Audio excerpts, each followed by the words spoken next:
La prison Bakoma, ils ont lié à condamnation, ils ont lié à rééducation.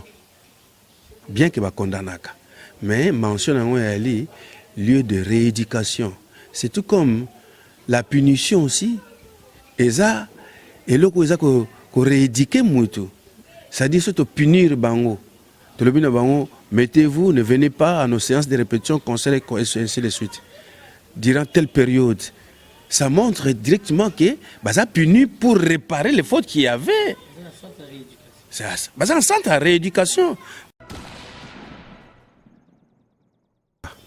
Vous allez encore plus loin. Vous voulez savoir même l'intérieur de ce qu'on ne peut pas savoir.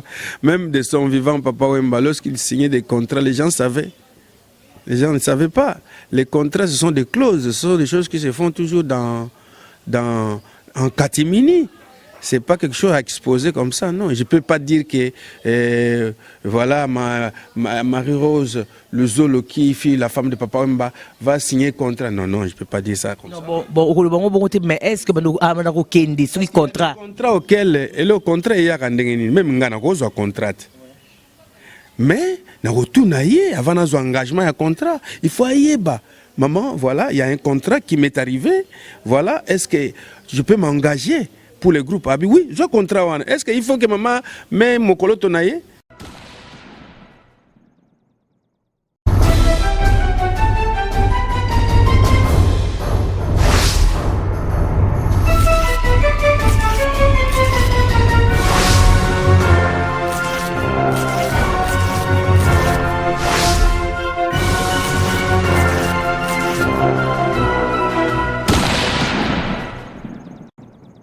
Merci Nabino Internaute News ya www.cleboa.com bozara ebele ya kolanda site makasi site elengi site informaka bino na source ezora information na source.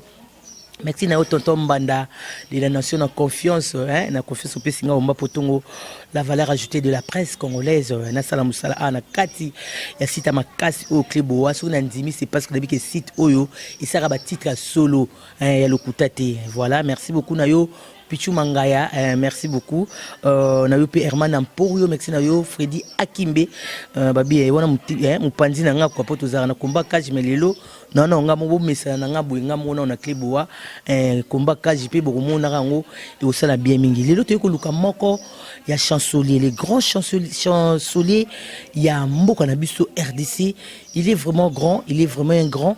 On te koluka et te bête ma sonne alors là tout autour de cette émission te koluka et te bête puis ma sola vive la musique à nouvelle écriture oyo de fait Papa Wemba ça fait 4 mois après sa mort. Qu'est-ce qui se passe na kati vive la musique aza moko azaki na Papa Wemba ce que monde Papa Wemba partout il y a zalaki na Papa Wemba chancelier, il a donné des chansons aussi à Papa Wemba, il a fait un coup de pouce na kati vive la musique à nouvelle écriture. Papa Wemba n'est plus. Et après 4 mois, qu'est-ce qui se passe dans la Viva la musique? Un grand chansonnier, tout ça naïe, tout micro, bête ma sonne naïe, allant et à la toute de cette émission. Tout y est, bapé carrière naïe. Et après Papa Wemba, Zokota studio, tout yoka qui est pé, la kati yandé, mon mot se fait les très éducatif, éducaki, chauffeur. Mingi ya mboko na biso bazunga ki danzela à travers des monages sofele mais le lutte ko luka et to beta masolo ya ye moko individu qui est Senado Tata Malongi to beta pe masolo ya vive la musique nouvelle écriture parce qu'il est parmi bato batikali na vive la musique tikali na maboko na bango to yeba ba départ ils na kata vive la musique to yeba mama mazoni mta comme présidente to yeba et après, de Torobete Masoya Sofele, de Torobete Masoya Yemoko, étant un grand chansonnier, il y a Mboko Nabiso. Bon après-midi. Bon après-midi, Omba. Omba la Ralipasa. Bonne santé. Bon, quand vous me voyez, hein, elle est là, la santé, elle se présente comme bien. Comment de choses,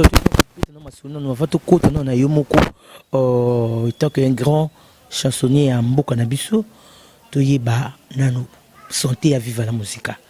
Personnellement, non, 4 mois après la mort de Papa Wemba, que ressentez-vous? Oui, on bat 4 mois après la mort de Papa Wemba, c'est encore très très tôt. Si vous voyez la carrière qu'a passé Papa Wemba du début jusque là où il a pris la fin de sa vie, je crois que ça a pris toute une décennie. Alors nous devons avoir un peu de la patience. Je crois que ce n'est pas en une minute ou en un jour qu'on va tout arranger. C'est vraiment un peu difficile. Je ne dis pas que c'est impossible, mais c'est difficile. Difficile pourquoi? Parce que Papa Wemba fut un grand. Il fut un grand, quand je parle d'un grand, qui répondait à tout ce qu'on avait besoin, quoi. Et là, il n'est plus. Et Maman Mazon qui chapeaute. Voilà, sens il y a administration, orchestre, il y a Mobali Naye, Oyo, Azozwa relève dans côté administration. Je crois peut-être que Kokakusa Landé Mobali na Salakité. Pour Mobali na Zaki phénomène. Mobali na Zaki Motinda Mianzambe, Atinda qui pour un message quelconque. Je crois que le message Yango est accompli. Sur ce, on a fait le scène pour outer aussi ça musala na ye on zamba tinda qui na mukili. 4 mois c'est très très tôt. Nous ne devons pas tout arranger pendant les 4 mois. Je sais qu'il y a toujours des petites difficultés comme ça qui se présentent à tout moment, mais on est en train de se battre, on est en train de mettre les tout sur la table, on est en train d'arranger chaque chose à sa place pour que cela aille mieux et que tout le monde se retrouve dans l'ambiance de Viva la Musica. Tu le bawana que ya kokosa lokola mobile na eteki Papa Wemba de fait paix à son âme, mais boutier quand même est-ce que kokoka bolu kile mikumba utakoza ba problème à bana boutier su mikumba Viva la Musica bana wana boibidi papa ndo kumba na bango ya kokoka parce que ça pema ko za ko chapeauter ou soit ko za la leader ou soit leadership na kati ya Viva la Musica c'est très difficile. Oui bien moitié artiste comme artiste mais pas vraiment du sens de la vraie moté. Artiste, il y a un vrai sens à moter. Comme artiste, quelque part, na habitude journée quotidienne, comme moi saveur qui a musique en OP. C'est-à-dire que l'andarapé évolution au fil du temps. Amazon avant na Papa Wemba na carrière musicale Papa Wemba. Je crois que moi les moments vraiment essentiel à retenir.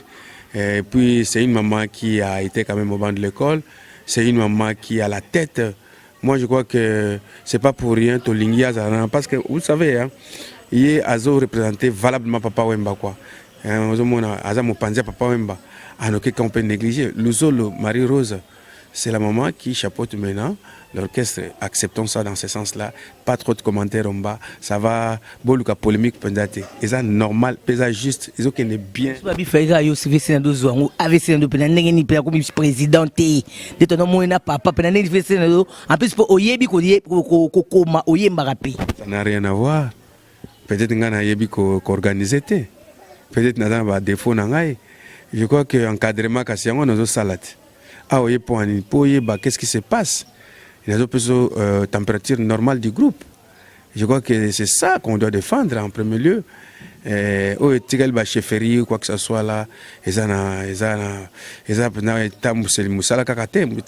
savoir-faire. Je crois que c'est ça qui est important. Yo yebi yango, ya yebi yango, ya yebi yango.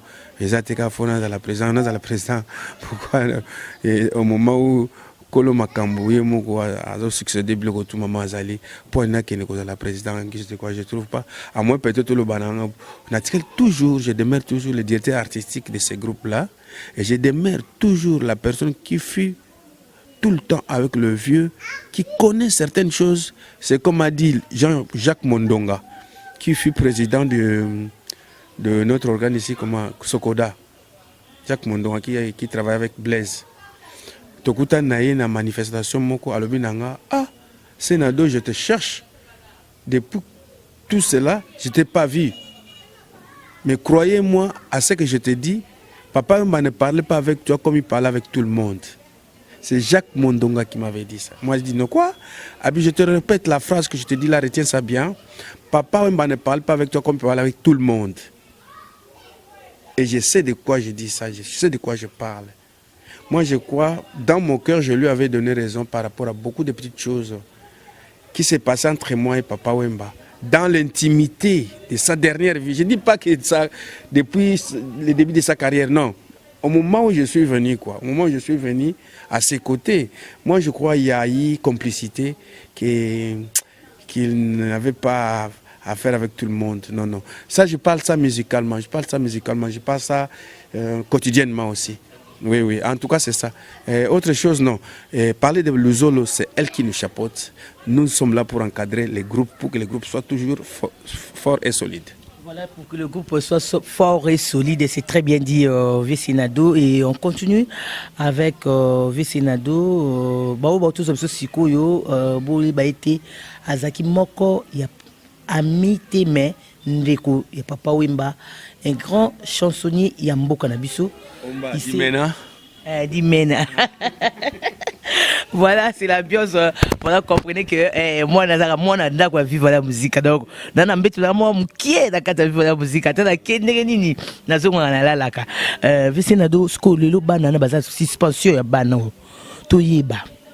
Je suis suspendu. Pourquoi?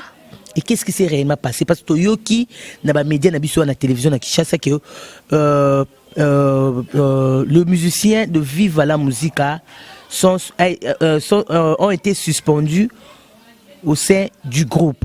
Qu'est-ce qui se passe? Ah oui, ça c'est un problème purement interne.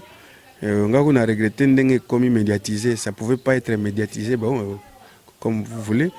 Mais est-il que moi, petit Basalaka, qui est un peu vite en besoin. C'est comme je viens de le dire, l'orchestre Viva la Musica est bandit de l'autre. Papa m'a vient à peine de mourir. Vraiment paix en son âme. Papa m'a vient à peine de mourir. Donc, parler bien de papa, de l'orchestre Viva la Musique à l'instant même où nous parlons, ce n'est pas le moment. Il faut attendre un peu. Ça, je vous le dis. Vous savez, il y a une chose qui vous voulez, bon, comme ça, on le croit coutume. Ezanini.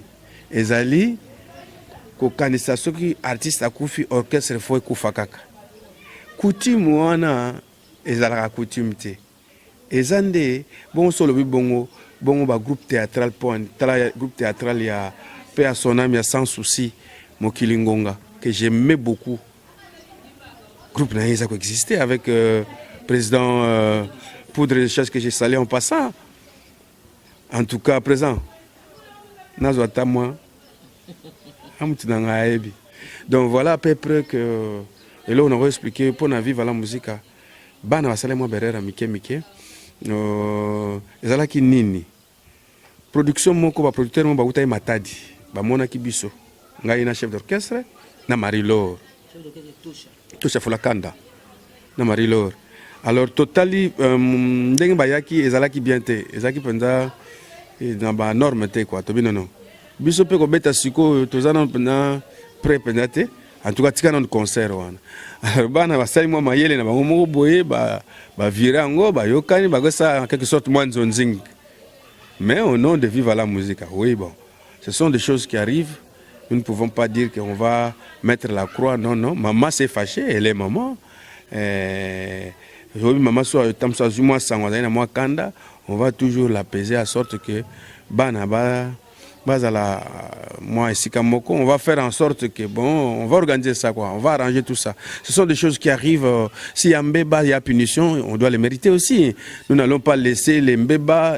Qu'est-ce que Mobimba, combien de musiciens, combien de chanteuses? Non, mais écoute, mais qu'est-ce que Mobimba parce que. Non, bêta combien, Robert jamais batunda, c'est qui playback. Ce que je n'arrive pas à comprendre des alliés, babeti ndengeni po akene muke. Je crois je crois il y a un groupe à Matadi qui souvent babeta banze moi vivre la musique. Et namoni basala qui moi mélange. Là je sais pas vous expliquer. À moi luka ba petsango. Tokoye bate ba kombo na bango. Oh laisse-moi garder ça, c'est pas grave, c'est pas grave, c'est pas grave. Toye baka ba kombo na baba nani. Ça va égoler kana baza bana na ngai tozo sulana mama malembe bon koye ba bango. Archange ça la quantité. Archange Azali. Ya kindaki. Akendeki.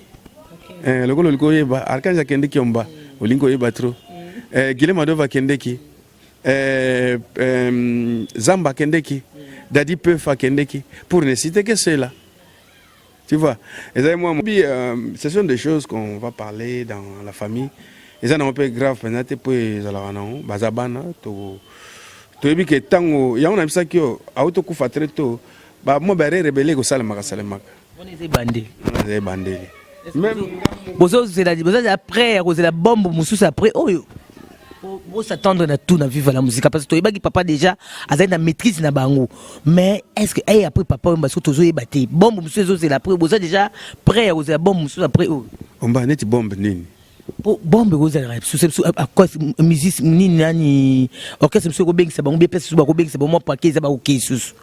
Est-ce qu'il faut que benda matoi déjà dès le début le quoi basi ko signer bo il faut que benda ba matoi avant tout c'est la bombe sous et la prison ba comment ça lié à condamnation té ça lié à rééducation bien que ba condamnaka mais mention en ali lieu de rééducation c'est tout comme la punition aussi et ça et le ko ça ko rééduquer mutu ça dit surtout punir bango to le bino bango mettez-vous, ne venez pas à nos séances de répétition, conseils et ainsi de suite.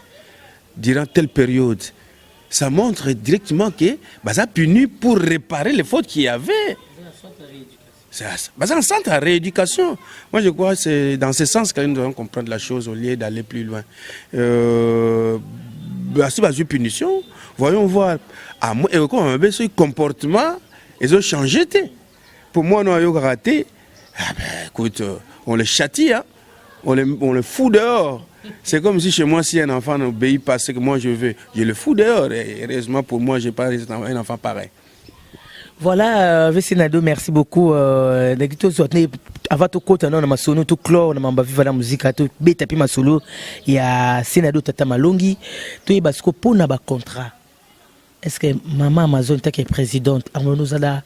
Na makasi wana soit na ba occupation msu ya famille ko longwa msusu ko keniti bamboka msusu ko kili ko signer contrat to ile nozala na mutu moko nozala charger ya okena mari lo soit ko kenina na bon mari lo parce que manager ko kenina mari lo pour ko signer contrat to maman Amazon yé moko ndi mutu nozala na parmi ko voyager ba place belé pour ko signer contrat parce que ki ko met au tébité sur les avrais mutu ko signer biso si c'est vrai akena ki Guinée ko signer contrat na mari lo est-ce que c'est vrai? Omba. Vous allez encore plus loin. Vous voulez savoir même l'intérieur de ce qu'on ne peut pas savoir. Même de son vivant, Papa Wemba, lorsqu'il signait des contrats, les gens savaient. Les gens ne savaient pas. Les contrats, ce sont des clauses. Ce sont des choses qui se font toujours en catimini. Ce n'est pas quelque chose à exposer comme ça, non. Je ne peux pas dire que, voilà, Marie-Rose, le Zolo qui fille, la femme de Papa Wemba, va signer contrat. Non, non, je ne peux pas dire ça comme ça. Mais est-ce que vous avez un contrat? Le contrat auquel, et le contrat, il y a même un contrat. Mais, avant un engagement, il y a un contrat. Il faut y aller. Maman, voilà, il y a un contrat qui m'est arrivé. Voilà, est-ce que je peux m'engager pour le groupe? Ah oui, je contrat. Est-ce qu'il faut que maman mette mon colo tonaye? Je ne crois pas. Peut-être que sera autorisé, c'est pour me dire directement. Et j'étais pour votre information à la Bralima, c'est moi qui signe. Ce n'est pas Papa Wemba qui signe. Hein? Qui signe parce que Papa Wemba, vous allez poser la question marketing, avait dit ce que Papa Senado dit, c'est ce que moi je dis. Ce que Papa Senado signe, c'est ce que moi j'ai signé. Donc je lui donne confiance. J'ai confiance à Senado. À mon nom, il peut signer. Et j'ai signé à son nom. Donc je crois que ce n'est pas un grand problème, non. C'est question de s'entendre. Maman, oui, c'est elle qui doit autoriser à ce que les groupes Vive la musique puissent exercer à quelque chose. Ils puissent s'engager à quelque chose. Sans cela, non. Bien sûr, mais il y a des prestations que nous devons apprécier. Nous allons apprécier certaines prestations qui ne vaut pas, à sorte qu'il y a en passant, mais pas à s'intéresser. Il y en a aussi. Il y a des productions auxquelles il faut y aller. Nous allons essayer un peu de voir quel type de production on va lui intéresser, quel type de production pour ne pas l'embêter, on la laisse calme, on va lui informer en passant. Ça, ce sont des choses qu'on va apprécier sur place. Voilà, Sofele et Beta qui na RDC et il dit qui vraiment chauffeur et après Sofele. Tous la nuit. Sofele, c'est une grande chanson en bas. D'ailleurs, featuring na salana fait Papa Wemba. On a bien un grand frère propre. Featuring na salana yawana eza ya suka na mokili. Il faut l'État vraiment au sérieux en charge parce que œuvre ya Papa Wemba éduquant les gens comme ça, les usagers des routes, ça doit peser. Comme on a mis peut-être pour naza compositeur, naza tout ça, mais mona sikoyo grosse pointure, gros poisson. Le boulevard na moi, il ça clip. Boulevard na moi, en marchant devant tout le monde, il faut la tenir, mais qui très relax, comme si un passant de la rue qui n'a pas. Donc, comprenez ça que c'est quelque chose que l'État ne doit pas négliger. En tout cas, nous ça, bah continuons ça, hein, bah conduit. Bah peut ça saline de ni éviter. Je vous salue. Bah peut ça boy. Ah boy. Ah ok. Je vous salue. En tout cas, avec beaucoup de respect que je vous dois, mes autorités du pays, prenez cette œuvre en charge. C'est pour la population, c'est pour nous, c'est pour vous, pour réduire un peu les cas des accidents qui se font chaque jour dans la ville de Kinshasa et pourquoi partout à Kinshasa, au Congo. Moi, je crois que c'est le moment que vous devez profiter avec le message pour essayer un peu de rééduquer les gens à bien traverser, à bien... Comment on se tenir comment Nanzela. C'est très important, surtout que papa m'a pesé sur le support. Comment il a pesé sur le support et il a marché pendant la journée en plein boulevard.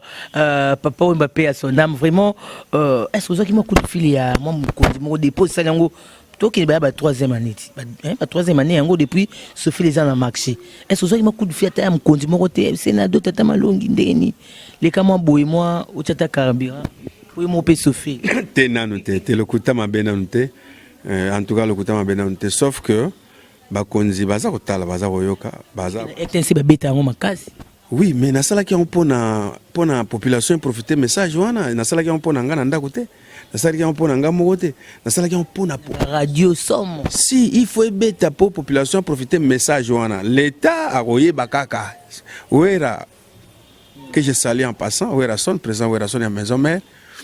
Abenganga mkomso lobi tata ngabi oui abi nze muno sofe le wana comment na capacité eza école soit ata donc pour moi ezaki loko moko écoute nga makasi ezako nze indépendance chacha donc nan pena ba comprendre message za wana te mais il y a tout là dedans et puis nze mbona ndeza wana et se métamorphose za kana ba clip ndengo zo mona ngwana eza loko ba nze motu te après autant d'années ko sa clip mususu na actualité wana ça va toujours convenir, ça va revenir quand même. Ils a très bien synthétisé, c'est-à-dire to ça la clip mususu mais même fond wana. Donc c'est une grande chanson que le pays doit considérer. Au lieu de considérer kaka. Balobi Sophie, c'est pour faire plaisir nayo de la nation Tata Mbanda. Babi mobali moko gentil, mobali moko relax, propre. Babi Sophie, éduqué pebino bana Paris, bana Londres, bana partout dans le monde entier, bozolanda biso. Et ça dit plaisir, on a Paulin Bokulaka, Paulin Bokulaka depuis Angleterre. Merci beaucoup à toi. Et un grand merci à ma famille Potongo, ma famille Kalindula. Somo na bois qui yoté c'est qu'on a beauté. Sur la bois qui yoté c'est qu'on a beauté vraiment. Un grand merci à vous tous qui vous êtes en train de nous suivre de partout. Après Sophie tous de la nini. Oh bon mikolo to la guida gudagute. Ah guida gudagute obi na mabe. Kudia kufuluka kakambongo. Kuna kulwata kaka yoye. Suppose que quand on ba biloko mon boniti ba faits sociaux. Si ngana za bongo ngana za catholique hein, t'en fais pas. Tu viens, ça c'est la seconde fois d'arriver ici chez moi, non? Est-ce que tu as trouvé il y a la turbulence la tranquillité. La tranquillité. C'est la vie que moi j'aime. J'aime même s'il n'y a rien, mais qui est la tranquillité. Je suis vraiment catholique et je ne peux pas adresser les messages qui ne conviennent pas à moi et les enfants se mettre ensemble. Moi, je dois me mettre avec mes enfants, avec ma chanson, sans problème. Je peux te chanter une petite chanson que je suis en train de faire au studio, qui m'est arrivée en tête grâce à mes enfants ici avec moi à la maison. Dieu merci, le matin on se réveille toute la famille. On se dit bonjour papa, maman et les enfants. Prière du matin avant notre petit déjeuner. Quelques instructions des papas signant les devoirs des enfants. Et il va au travail, les enfants l'école, la maman reste à la maison. Faire la vaisselle, les s'y prépare pour la famille. Les soirs on se retrouve autour d'une même table. chacun faisant son compte de la journée. Surtout que papa menait des bons chocolats.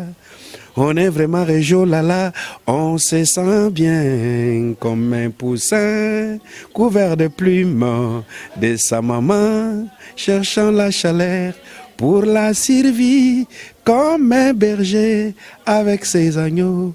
Et les rossignols chantaient mi fa sol la si, oh là là, oh là là, oh là là, oh là, oh là. Bravo. Ah, tu vois. Bravo, d'abord, là, douceur, hein, moi, tendresse, ça, mon mère, hein, mon mère n'a pas le mbélé, ça bien. Tu vas dire, mon matou est pas si, vous, baloukaye, vous, qui est insanité, to boy. Insanité, to boy. Nabi, qui est le connaît, c'est le plaisir, Nabi, nous, surtout, vous, ébélé, devant, étonnant, nous, sommes ébélé, vous, branché à Koulanda. Émission Oyo, on a www.cleboa.com, site à Makasi, merci na yo Tonton Mbanda, merci na yo Pichu Mangaya, merci na yo Herman Ampo yo Mandefu et comme yo milai, salo kate sala bien mingi, merci na yo Freddy Akimbe, mon ami Pexo, merci na yo KKV, Kovo, merci na yo parce que na bombi pour ce na loba na boy ba ça ba VC et ça la bien été on peut pratiquer toujours comment chuter vers la fin de cette émission tout une katoyeba à part vivre la musique ozo émerger yo moko toyeba ba projet na yo après Sophie les dans studio ou ça ndenge nini ou soit oyemba pelo moi papa pour tout la patana na souvenir to ça ba mixage ou soit ba remix pardon ya bandi muso ya kala papa pour te retrouver les sous vivre la musique à travers Senado Tata Malo. Oui, tant chansonnier et tant homme de la musique nayeba ke na oyemba papa wemba na oyemba na moment ya omwe go yakabwe.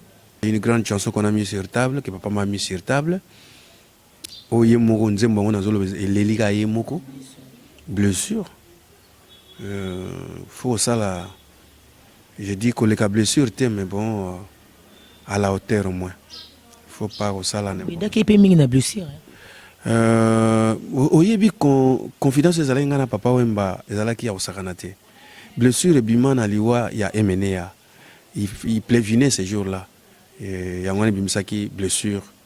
Tu travailles silencieusement sous la pluie. Ça là, un jour, lobby nango, il a voyagé. Natikal kosi sango, on a ça. Si bon, après, na landi c'est lié surtout. Donc. Le mixage normalement sur la poto. Non, ouais, tout ça là, il y a en tout cas ça qui prêt à voyager. Tu sais si quand Léona Boutou, le bien qui tout ça là on gagne. JC Jojo Papa Wemba. JC Jojo Banane. JC Azali, ingénieur de son. Yé Azali, arrangeur. Jojo Azali, un grand musicologue aussi. C'est un enfant qui réfléchit bien.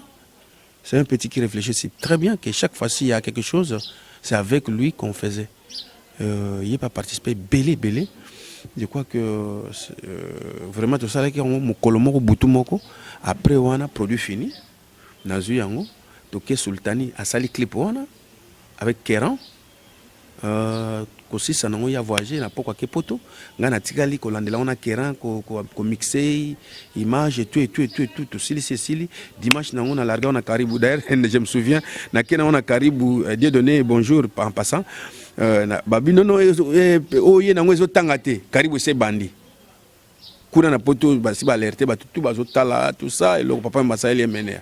Écoutez nga cher na minute wana heureusement mo mutukana biso na kimwa mbangu Kéran na zongi pa Kéran mbangu wangiringiri ale sala sous support na onini na DVD mususu asali sous na DVD na nini mususu ale na inango na komi juste comme na RTNC et monsieur comme na temps il faut ba lobela likambango na remettre bon support voilà etangi OK et c'est comme ça que c'était parti avec blessure largué mbamon batou bandimate basatanda te que papa mbako bimisa maloba wana mineno ya bimisaki epaki kese mena parce que c'est ngo rumeur ezako circuler que non ye aki kutuma matanga te neto yeba ko elekaki déjà et c'est lekaki même lobo ya bimisaki wana ibana vraiment ko utana motema na yo zaki wana vraiment après ko koma wana ye mo wana lobani sur par rapport à nzimbo.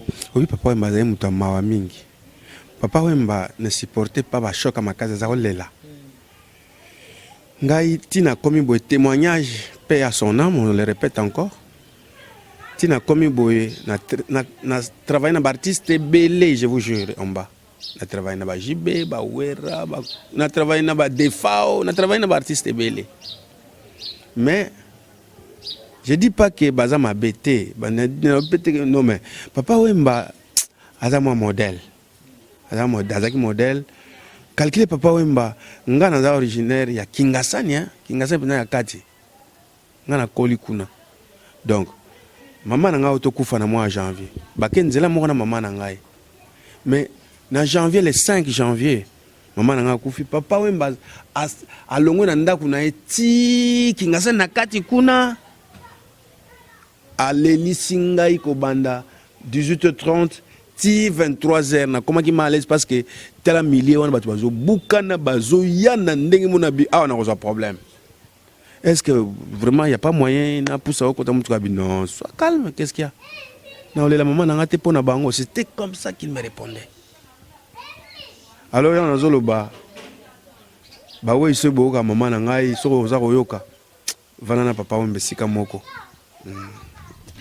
Voilà, paix à son âme, Papa Wemba, net mutoko nga vraiment na habité. Bon mon abonné mon ba Facebook, on a zanga raté, ti don na Facebook na nga profil ka ya Papa Wemba ezali donc photo na ezaka na profil nanga parce que na yebi oyo ya zalaki.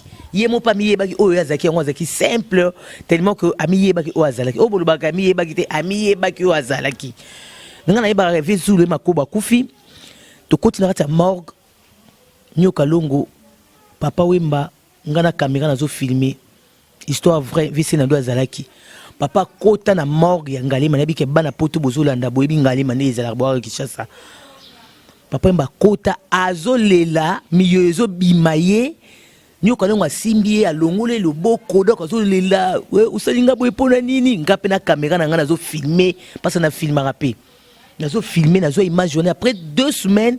La salle mission Alexei image ba ganga babi omba boni boy Papa Wemba pe boni boyko soki zaki jiba ko lela boyete soki zaki wera ko lela boyete soki zaki kofi bataki tous les musiciens boyebi et sopier et l'équipe pe bikola la dit pe pas mon la salle mission papa babi ke image on ndo lela ki on tala image c'est image abi batu babi ke sopio comment ko lela boyo grand leader abi na mngoko na mukiwa naza moto na makila la mai ndenge ba sentiment ba yoka kana ba pasinga na yoka ango vraiment il était vraiment mutu mo azaki sentimental azaki pe mutu moko azaki trop na mawa mais paix à son âme tout na suka vesenado ezaka juste synthèse ba sou na tisiko na ba comprendre ka Papa Wemba pété ba tika pe comprendre été parce que azape sou na bisoté mais ba souvenir etikali biso tozaki na ye yango ka tozo relater ngo pa na bango ba comprendre qui il était ces grands messieurs. Vraiment nous sommes arrivés à la fin toyeba opesa message na bana viva la musique nyo ya poto sur rumeur au bayoki pour na bana au bazin suspension opesa biso pe programme na yo lokolo bi kala mingi te tozo zoelo ko to ni atela biso akala mingi te to iba pe programme na yo pe to iba pe programme viva la musique après 4 mois ba kerme Cécilie boza ba programme to bolingo vanda nanu bozela nanu pota nanu ezaya ko zoka nanu boyeba nanu eska okana nanu bongo apprendre beaucoup yeba ndeni bo sala pour na orchestre tout pour nos prestations. Parce qu'il y a des tonnes de gens qui ont presté, qui ont belé, mais baya passe les années nous passe d'autres mais qui choc moi qui vraiment makasi to yeba choc et diminuer to passe les années nous to baser la nanu to ndeni ba comprendre te ye moi le bail matang style rambango pa ya yango wanati pa c'est style qui bisona style pendate hein il va essayer na vani penda bomba vie de Papa Wemba cause on peut jeter un petit cas jeter nager na vandi boy. Chaque matin je suis habitué à répondre à son appel téléphone et la galère tout aux awapi position ça n'existe et lis-moi et lis-moi le numéro 17 qui existait n'existe plus dans ma comment ça s'est effacé 66 69 à la fin ils ont bunganga. Je te jure, ce n'est pas de l'eau à boire. Et ça, coup très fatal. Et comprenez-moi que cette année, pour moi, d'abord, j'ai perdu ma mère.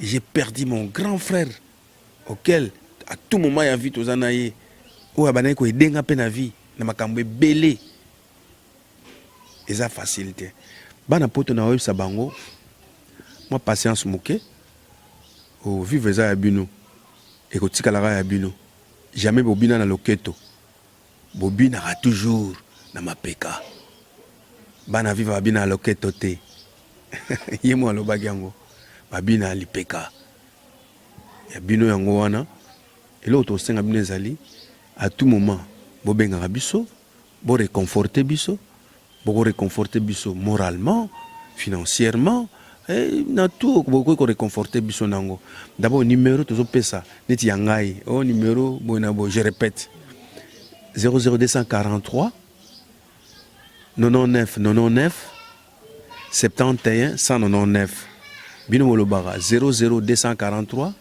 99 99 711 99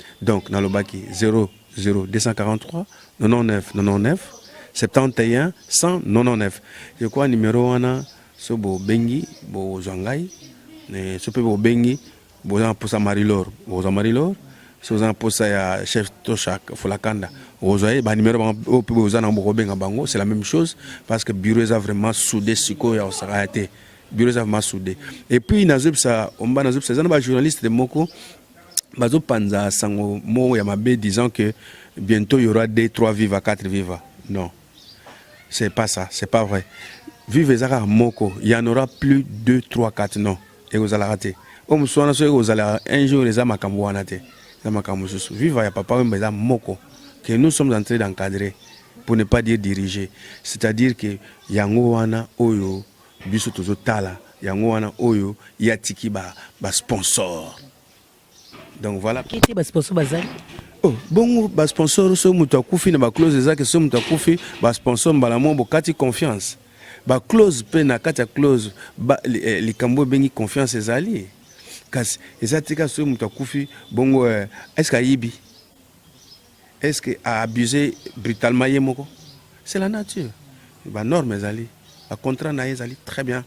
Probablement na ezali RTL ezali que je salue tous les bakonzi. Tous les bakonzi à Bralima, il y a Binango, tous les bakonzi, il y a RTL. Marie-Laure, il y a ça va continuer sur RTL, mbote na bango yango wana. Côté Manabiso, tout clôturé Nabiso, ça n'est fini pour aujourd'hui. Moi, soutenir la PFC Sénado, na Liban Mboka, moi, mbote ba dédicace, na bayo pour tout clôturer, parce que nous sommes déjà arrivés à la fin. Bazé belé, ba Olivier Mobilandi là, Zébélé, Baba Longisquin, Gilles Mandongo, Maman Nicole, la première dame de Lausanne, toi Zébélé, pour ne citer que c'est là. En tout cas, bon, na tangité, na bosanité, moi na si ça, autant à bien. Et puis na makambo na pendate. Voilà, tout force au cap émission, tout force à cap pour bisabilo à Kati. Ça n'est fini pour aujourd'hui. Merci. D'abord, vous avez belé et branché pour la kulanda émission. On a site makasi, site le barama solo, site saraba titre solo le kutate, site professionnel et il y a de professionnalisme dans cette émission. Là-bas, na ngambote ba na ba fille na ngai, ba na Angola, ba na ngai na tindi ba ngombote, na tindi Rosette qui est ma première fille en Angola, Natindeli Mbote, Tindeli Gypsy, qui est ma seconde fille. On va vivre dans Luanda, Bazala calme. Papa Nazo Bundakaka, merci. Voilà, Papa Zobundakaka, je disais, si tu as ma casse, www.cleboa.com, si tu as insanité, si tu as Bouzobaté, si tu as un peu raison. Si tu as un professionnalisme, tout là, tu as ma bête, quoi. Tout là, tu as ma bête, tout là, tu as normal. Voilà, merci beaucoup, Nayo, Tata Mbanda, Papa Mbanda, Babi de la nation, merci beaucoup, merci, Nayo, Pichu Mangaya, merci, Freddy Akimbe, Babé Latini na Moussapi à droite, il y a gauche, pardon, Latini, Freddy Akimbe. Alex Foutini Mbotete. Alex Foumousi, bon vieux, merci beaucoup.